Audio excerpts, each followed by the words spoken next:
बिस्मिल्लाहिर्रहमानिर्रहीम। इस वक्त जो सबसे ज़्यादा मुझसे सवाल पूछा जा रहा है, कमेंट्स किए जा रहे हैं, मैसेज किए जा रहे हैं कि सर 10th क्लास मैथ के पेपर में मोस्ट इंपॉर्टेंट जो थ्योरम है वो बता दें। चैप्टर 9 के कौन से इंपॉर्टेंट थ्योरम है, चैप्टर 12 के कौन से थ्योरम है। आपके 9th क्लास मैथ के पेपर में टोटल जो सवाल होते हैं वो 5 होते हैं। 5 में से आपने अपनी मर्जी से कोई से 3 सवाल करने होते हैं, लेकिन जो सवाल नंबर 9 होता है ये लाजमी होता है। ये जो बोर्ड का पेपर मैं आपसे शेयर कर रहा हूँ, लास्ट ईयर बोर्ड का पेपर है।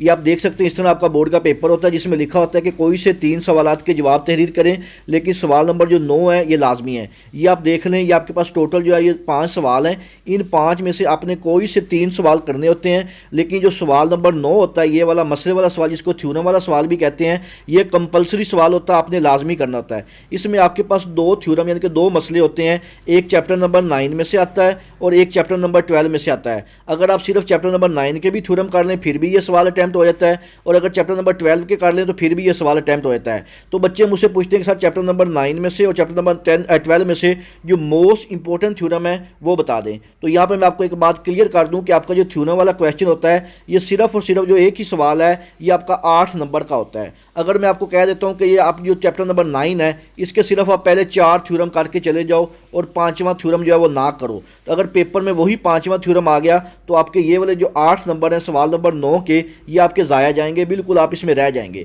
इसी तरह जो चैप्टर नंबर 12 है उसके भी आपको कोई से 2-3 थ्योरम बता देता हूँ और मैं कहता हूँ कि सिर्फ यही करके चले जाओ, बाकी ना करो, तो फिर भी आपके ये वाले जो थ्योरम है कि 8 नंबर हैं ये मिस हो सकते हैं। तो इसमें आपने किसी किस्म का कोई भी रिस्क नहीं लेना। अगर आपने चैप्टर नंबर 9 के थ्योरम करने तो वो 5 करके जाएँ, और चैप्टर नंबर 8 के करने तो वो भी सारे करके जाएँ। किसी भी थ्योरम को किसी सूरत में भी मिस ना करें, क्योंकि इसमें कोई कंफर्म नहीं होता कि कौन सा थ्योरम कौन से बोर्ड में आता है। मैं आपको कोई 1-2 इंपॉर्टेंट बता भी देता हूं। हो सकता है आपका ताल्लुक सरगोदा बोर्ड से हो, मुल्तान से हो, फैसलाबाद से हो, गुजरांवाला से हो, भावलपुर से हो, तो जो मैं थ्योरम आपको बताऊं वो पेपर में आई ना, और आपका ये जो 8 नंबर वाला सवाल है ये आपका रह जाए। तो आपने बेटा कोशिश करनी है, ये आपका जो कंपल्सरी सवाल नंबर 9 है इसका जो भी चैप्टर नंबर 9 या 12 के आपने जो भी थ्योरम करने हैं वो आपने सारे करके जाने हैं। किसी एक थ्योरम को भी किसी सूरत भी स्किप नहीं करना, किसी गैस पेपर में नहीं आना, खास तौर पे थ्योरम के बारे में। बाकी जो ये वाले जो 2 लॉन्ग क्वेश्चन आपने करने होते हैं बाकी 4 में से, इसके मैंने इंपॉर्टेंट लॉन्ग क्वेश्चन सारे जो है अपने वो चैनल पे अपलोड किए हुए हैं, फेसबुक पेज पे भी किए हुए हैं।